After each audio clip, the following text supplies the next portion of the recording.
E aí pessoal, bem-vindos ao meu canal. Não se esqueça de já se inscrever aqui se não tiver inscrito ainda. Curta esse vídeo, clique no sininho e compartilhe com outras pessoas aí, porque a discussão é boa, tá? Embora o que a tenha originado não tenha sido tão bom assim, né?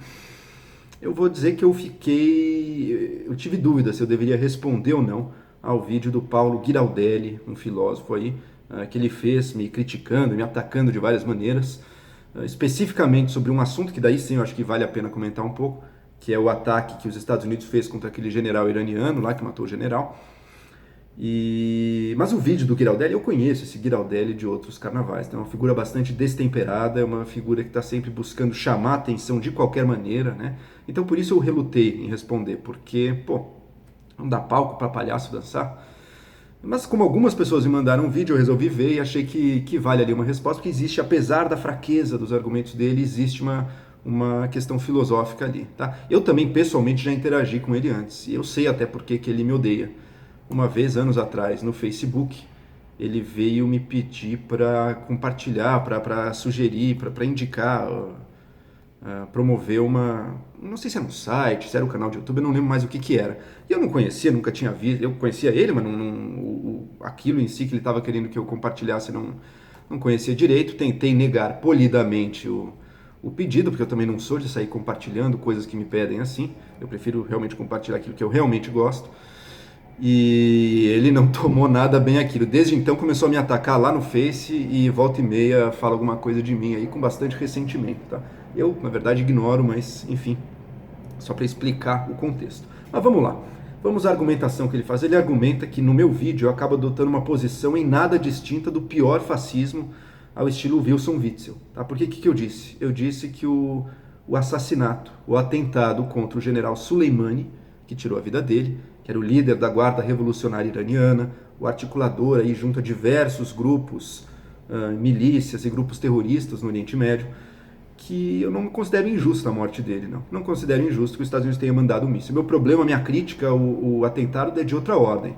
É de ordem da pensamento estratégico sobre a região e das prováveis consequências. Mas não do ponto de vista moral. Eu não tenho problema moral com a morte dele. Tá? Como é que o Ghirardelli, erroneamente, talvez com má fé, mas isso não cabe interpretar, como é que ele erroneamente interpretou a minha posição? Ele disse que o meu argumento era o seguinte: olha, já que o sujeito era um terrorista, então os Estados Unidos está moralmente justificado em matá-lo porque ele é um terrorista. Eu jamais argumentei nesses termos. E, portanto, tira ele a conclusão, mas outra conclusão que não se segue, também que dá. Então, se o cara é um criminoso, ele pode ser morto, então eu também deveria defender, ou pessoas que pensam como eu, usam o mesmo raciocínio para defender a política do Wilson Witzel de atira na cabecinha de jovens ou de traficantes, ou seja lá o que seja, no Rio de Janeiro. Tá? Então, tem dois erros aí bastante grosseiros. Primeiro, eu nunca justifiquei em termos morais a morte do general Soleimani por ele ser um terrorista, sabe? Nesse sentido de que o terrorista é uma categoria imoral, uma categoria de alguém que pratica crimes, tá? E que por isso, por essa condenação moral ao terrorismo, portanto a morte dele está justificada. Não tem nada a ver com isso. Tá? Ele ser terrorista está na mesma categoria dele ser um combatente, dele ser um general. Ele é alguém que está envolvido em guerra. É alguém que está comandando ataques, ajudando grupos que fazem ataques, milícias xiitas no Iraque, por exemplo, tá? Ou no Iêmen. Portanto, é alguém envolvido em guerra, envolvido em ações que têm como objetivo destruir e matar pessoas. Uma pessoa que está envolvida em guerra, ela está disposta a matar e ela está também se oferecendo, portanto, a morrer. Não tem nada a ver com a avaliação moral, seja dele especificamente enquanto um terrorista, porque ele podia ser só um general comandando ações. Eu não conheço direito também os detalhes de diversos atentados aí que grupos ligados a ele fizeram, tá? Mas não tem a ver com a avaliação moral daquilo, tem a ver com a posição que ele se coloca. É a mesma coisa, por exemplo, pensar no Estado Islâmico com os Estados Unidos, ou com o Irã, ou com qualquer outro grupo que estivesse atacando. Quando o Estado Islâmico lançava um míssil e mata soldados dos Estados Unidos, digamos, eu posso lamentar aquilo por diversos motivos. Poxa, é uma perda para os Estados Unidos, e realmente eu espero que os Estados Unidos vença, porque ele traz valores, vai trazer uma ordem para a região que eu considero muito preferível e tudo o resto. Mas eu não condeno esse ataque do ponto de vista moral, dizer que absurdo, o Estado Islâmico lançou um míssil que matou americanos, não sei. Eles estão em guerra. Se eles estão em guerra, eles estão fazendo isso. Claro, a guerra é uma tragédia, mas dado que ela existe, não tem cabimento você ter uma indignação moral com atos de guerra. E o que os Estados Unidos fez foi um ato de guerra. Muito diferente seria se tivesse matado, por exemplo, um civil, uma pessoa que não tem nada a ver, um cidadão iraniano pacífico comum, que não tem nada a ver com a guerra, e o alvejasse, daí sim. Mas não foi o caso. É alguém profundamente envolvido em guerra que está no jogo da guerra. Não tem como a gente ficar moralmente indignado com isso. Por isso eu não vejo problema moral no ataque. E nem com outras tecnicalidades também, de não ter aprovação da ONU, que seja, mas hoje em dia isso é uma coisa tão distante, tão uma tecnicalidade que não diz respeito à realidade do que acontece no Oriente Médio. Estão na prática, e não tem uma declaração formal de guerra. Bom, não tem declaração formal de guerra entre as milícias no Iraque e os Estados Unidos, mesmo assim elas atacam, e aí? Eles não vão responder? Não se trata disso, não se trata de uma tecnicalidade o problema. Estão na prática, com ações de guerra uns contra os outros, e portanto o ataque, do ponto de vista moral, não vejo problema. Tá? Agora, é evidente, ele pula disso para dizer que, então você concordaria com a morte de traficantes no Brasil sem julgamento. Tem uma diferença tão primária aí, né? Um pulo tão grosseiro que é até difícil que alguém realmente acredite nisso.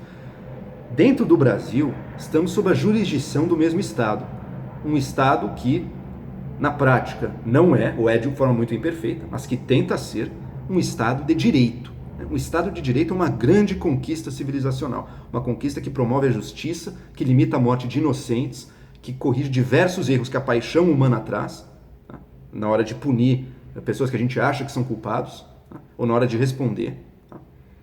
E que é inegociável. Um país não pode transigir com isso. Ainda mais uma força do Estado não pode de forma alguma defender a morte de cidadão sem o devido processo legal. Então a gente acaba com o Estado de Direito, e o Estado que não é um Estado de Direito, ele não se diferencia tanto assim de qualquer grupo armado. Tá? O PCC, por exemplo, é um tipo de Estado em algumas regiões que ele controla. Mas o que diferencia o PCC do Estado brasileiro? Por que o Estado brasileiro é melhor que o PCC? Porque o Estado brasileiro, ainda que de forma muito imperfeita, tem alguma tentativa de impor alguma justiça, de fazer processos um pouco mais objetivos para aferir culpas, para aplicar punições minimamente compatíveis com os delitos, para assegurar o direito de todos. Aí o PCC não. Por isso a gente prefere o Estado brasileiro. Né? É um Estado de direito, imperfeito, mas um Estado que se tenta e que se quer ser um Estado de direito. Entre países diferentes, não estão sob a jurisdição do mesmo Estado. O general Soleimani não tem uma corte que vá julgá-lo assim, e que haja alguém que possa prendê-lo, por exemplo, pelo crime de terrorismo e levá-lo para julgar. Não está dado isso. Vigora em larga medida, não plenamente, mas em larga medida vigora uma anarquia, especialmente entre estados que têm uma relação tão conflituosa e tão hostil quanto Irã e Estados Unidos. Não dá para fingir que ali vigora uma ordem comum, como vigora entre o governador e você e um traficante aqui no país. A coisa é completamente diferente. Embora, se a gente fosse fazer uma análise puramente moral, a morte de um grande criminoso, mesmo que não de acordo com o processo legal, ela não traz indignação propriamente moral em nós pela morte, né? Pelo assassinato. Imagine um serial killer que matou várias pessoas, um estuprador em série, fez diversos crimes, mas está impune, está dormindo tranquilo em sua casa, um cidadão entra armado e pá, dá um tiro na cabeça. Ou um policial entra e dá um tiro na cabeça. Esse ato é totalmente condenável do ponto de vista jurídico, do ponto de vista social, porque a gente sabe que se essa lógica que permitiu esse ato, desse policial, desse cidadão, começar a vigorar na sociedade, a gente vai voltar para a lei da selva, para uma coisa terrível. Então ele tem que ser duramente condenado e tem que ser punido, sim. Mas, do ponto de vista moral, considerando a morte desse serial killer, a gente não vai ficar, que pecado, um serial killer inocente em sua casa, foi tirada a vida dele. Olha, digamos que aquilo que ele recebeu está um pouco de acordo com as ações que ele praticava. Né? Agora, entre os países, porque dentro de um país isso não pode. Porque aqui a gente quer uma ordem que nos permita subir acima dessa regra da violência, dessa lei do mais forte. Né? Mas entre países, não. No Oriente Médio, particularmente, hoje em dia não existe isso.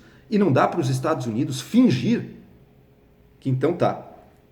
Eu só vou atacar com declaração de guerra formal, eu só vou matar alguém quando a pessoa tiver sido devidamente julgada, de acordo com o devido processo legal. Tudo. Os inimigos dele não agem assim. Se eu adoto essa conduta, mas o meu inimigo não e me ataca impunemente, bom, daí eu perco. Eu estou assinando a minha própria derrota. Né? Ele não pode agir dessa maneira. Né? É uma situação na qual não existem regras que são seguidas pelos dois lados. Portanto, uma situação que degenerou para a lei da força. E se você acredita do seu lado, pelo seu lado, e quer a vitória deles, tem que dizer, bom, então dado que não existem mais regras, existe a lei da força. E não é que não existe regra nenhuma também, mesmo numa situação atual como do Oriente Médio, ainda existem algumas regras em jogo. Se alguém atacar com armas químicas uma população civil, isso vai ser visto como uma violação mesmo de dessas regras muito rudimentares de uma certa ética da guerra que male vigora, nem sempre vigora nessas situações. Mas se um lado não cumpre nada, ele tem uma enorme vantagem sobre o outro. Se o outro não quiser a derrota, ele também não vai poder ser um seguidor perfeito e puro de todas as regrinhas de devido processo legal, ou seja, ou da suposta lei internacional, mas que não é de verdade uma lei também nesses casos mais graves, porque não tem quem a imponha. Né? Então ali é um pouco de lei da força, sim. E os Estados Unidos têm que usar isso. Se não usar isso, então ele está fora. E outros piores que ele vão usar. A Rússia usa. O Irã usa. A China, quando precisa, usa também. E pode ter certeza que a ordem que eles vão querer criar e manter vai ser pior para os valores que a gente partilha, como democracia, direitos humanos, liberdade individual, Estado de Direito. Tudo isso vai sair prejudicado se os Estados Unidos abrir mão da força em nome de uma ética pura de seguir apenas o devido processo, ou seja lá o que for, nas suas relações aí com figuras de guerra, um general, um terrorista que seja de outro país. Né? Ele não pode, não adianta ele agir como se estivesse vigorando uma perfeita ordem e uma legalidade entre as nações, que não está. Né? Nesse caso, definitivamente não está.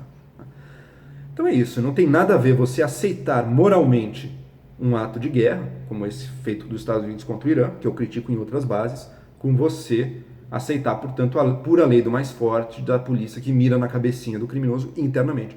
Na verdade, isso é curioso, desse ponto de vista, esse ato do Trump de matar esse general foi muito menos problemático do que ataques ordenados pelo Obama. O Obama ordenou também um ataque de drone em 2011, no Iêmen, contra um terrorista, que era um terrorista, tudo indica que era mesmo um terrorista, mas que era cidadão americano. Daí a questão da jurisdição e do devido processo legal se torna bem mais complicada, né? Porque, não é que ele matou um terrorista estrangeiro, ele matou um cidadão americano sem o devido processo legal. Né? Eu até acho que não é injustificável também esse ato do Obama, porque ele estava fora dos Estados Unidos, ele era um terrorista, a adesão dele não era para os Estados Unidos, era para os inimigos dos Estados Unidos, então ele meio que abriu mão daquilo, mas do ponto de vista jurídico, não tenho dúvida que gera um problema sério ali. Mas a do Trump, muito menos. Um general do exército revolucionário inimigo, alguém que incentiva e promove atos terroristas e de ataques inimigos contra os Estados Unidos, recebeu também dos Estados Unidos um ataque. Né? Uma reciprocidade básica, que é a moral da guerra. Né? Não viola essa moral, como viola, por exemplo, você atacar pessoas totalmente inocentes, que não tem nada a ver com conflito. É isso, então as críticas do Giraldelli em si foram muito fracas, porque ele, pelo ressentimento pessoal que ele nutre contra a minha pessoa, que o leva, inclusive, a repetir mentiras, ele acabou reproduzindo de forma totalmente equivocada meus argumentos, mas mesmo assim, eu achei que já que gerou algum interesse, aí pessoas vieram me falar, eu acho que gerou também uma oportunidade para a gente entrar mais a fundo nessas questões, que são questões centrais. Que diferencia civilização e barbárie, né? Como a fronteira entre as duas não é tão clara. Né? E que seguir os ideais da civilização contra um inimigo que não segue nada, essa é uma estratégia ruim para a própria civilização. E é desse tipo de escolhas duras, muitas vezes, escolhas que violam os valores que elas próprias querem preservar, esse tipo de escolhas são necessárias se a gente quiser que os bons valores e a boa ordem e a civilização e o Estado de Direito triunfem, e não a pura lei do mais forte, e não a pura barbárie. É isso aí, se inscrevam no meu canal, essas e outras discussões são sempre bem-vindas, tentando na medida do possível, tem a ética da guerra e tem a ética da discussão também, né? O foco é no argumento, em você tentar reproduzir corretamente o que o outro falou. Paulo Giraldelli não é um mestre dessa arte. Até mais.